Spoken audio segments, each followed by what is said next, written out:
আমরা স্পষ্টভাবে বলতে আসছি, হুঁশিয়ারি দিতে আসছি, যদি আঘাত আসে তাহলে পাল্টা আঘাত আসবে। যদি নির্বাচন কমিশন নীরব ভূমিকা পালন করে, যদি পুলিশ নীরব ভূমিকা পালন করে, তাহলে আমাদের পক্ষ থেকে যা করণীয় আমরা তা করব। আপনারা ইতিমধ্যে জেনেছেন যে আজকে ঢাকা ৮ আসনে ঐক্যবদ্ধ বাংলাদেশ মনোনীত প্রার্থী 11 দলের প্রার্থী জনাব নাসিরউদ্দিন পাটোয়ারির উপর হাবিবুল্লাহ বাহার কলেজে সেখানে একটি অনুষ্ঠানে তিনি আমন্ত্রিত ছিলেন। সেখানে সেই অনুষ্ঠানে যাওয়ার পরে তাকে সেখানে বাধা দেওয়া হয় এবং জনাব নাসিরউদ্দিন পাটোয়ারি এবং 11 দলের যারা নেতাকর্মী ছিলেন তার সাথে তাদেরকে ইট পাটকেল ডিম সহ তাদের উপরে আক্রমণ করা হয়। আপনারা এর আগে জেনেছেন যে গতকাল ঢাকা 18 আসনে ঐক্যবদ্ধ বাংলাদেশ মনোনীত প্রার্থী জনাব আরিফুল ইসলাম আদিব তার এবং তার সাথে যারা 11 দলের কর্মীরা নেতাকর্মীরা ছিলেন তাদের উপরে হামলা করে বিএনপি নেতাকর্মীরা। আজকে ঢাকা 8 আসনেও একই চিত্র।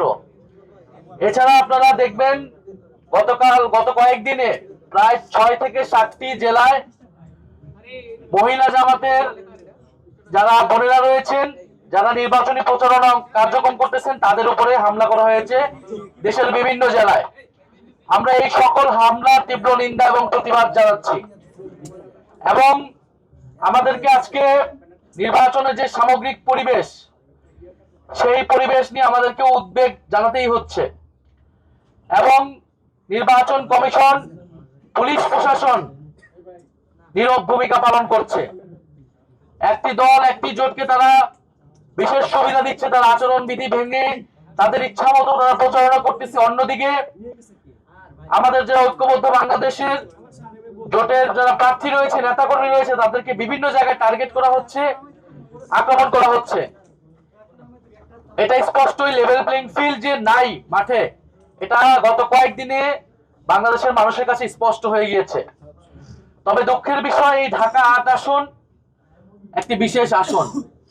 শরীফ ওসমান হাদী এই আসন থেকে স্বতন্ত্রভাবে নির্বাচনে অংশগ্রহণ করতে চেয়েছিলেন এবং শরীফ ওসমান হাদীর গায়েও ডিম মারা হয়েছিল, তাকেও নানাভাবে বাধা দেওয়া হয়েছিল।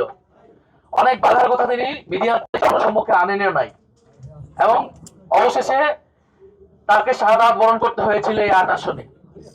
আমরা গণ অভ্যুত্থানের পরে আমরা গণতন্ত্রের দিকে আমাদের যাওয়ার কথা ছিল। আমরা একটি সুষ্ঠু নির্বাচনের পরিবেশ থাকবে, সেখানে সুষ্ঠু এবং নিরপেক্ষভাবে নির্বাচন অনুষ্ঠিত হবে, এটি আমাদের প্রত্যাশা ছিল। কিন্তু আজকে আমরা দেখতে পাচ্ছি এনসিপির তরুণ প্রার্থীদেরকে টার্গেট করা হচ্ছে, হামলা করা হচ্ছে। আমাদের বোনেদের, মায়েদের যারা আমাদের নির্বাচনের পক্ষে কাজ করে যাচ্ছে তাদেরকে টার্গেট করা হচ্ছে, কারণ তারা বুঝে গেছে পুরো বাংলাদেশের তরুণ সমাজ, পুরো বাংলাদেশের নারী সমাজ ঐক্যবদ্ধ বাংলাদেশের পক্ষে দাঁড়িয়ে গেছে। তারা ভয় পাচ্ছে বাংলাদেশের তরুণদেরকে, তারা ভয় পাচ্ছে বাংলাদেশের নারীদেরকে। ফলে তারা নারীদেরকে টার্গেট করছে, নারীদেরকে আক্রমণ করছে এবং যারা তরুণ প্রার্থী রয়েছে ঐক্যবদ্ধ বাংলাদেশের, বিশেষত যারা এনসিপি, তাদেরকে তারা টার্গেট করে আক্রমণ করছে। আমরা এখানে কোনো ভিকটিম কার্ড প্লে করতে আসি নাই। আমরা স্পষ্টভাবে বলতে আসছি, হুঁশিয়ারি দিতে আসছি, যদি আঘাত আসে তাহলে পাল্টা আঘাত আসবে। যদি নির্বাচন কমিশন নীরব ভূমিকা পালন করে, যদি পুলিশ নীরব ভূমিকা পালন করে, তাহলে আমাদের পক্ষ থেকে যা করণীয় আমরা তা করব। এক দলের প্রার্থীদের দিকে ডিম নিক্ষেপ করা হলে অন্য দলের প্রার্থীদের উপরেও ডিম পড়বে। ফলে এখানে আমরা এই ধরনের কোনো পরিবেশ চাই না, কোনো মুখোমুখি কোনো পরিবেশ আমরা চাই না। আমরা চাই শান্তিপূর্ণভাবে সৌহার্দ্য এবং সম্প্রীতির রাজনীতি তৈরি করতে। আমরা একসাথে ফ্যাসিবাদ বিরোধী আন্দোলন করেছি।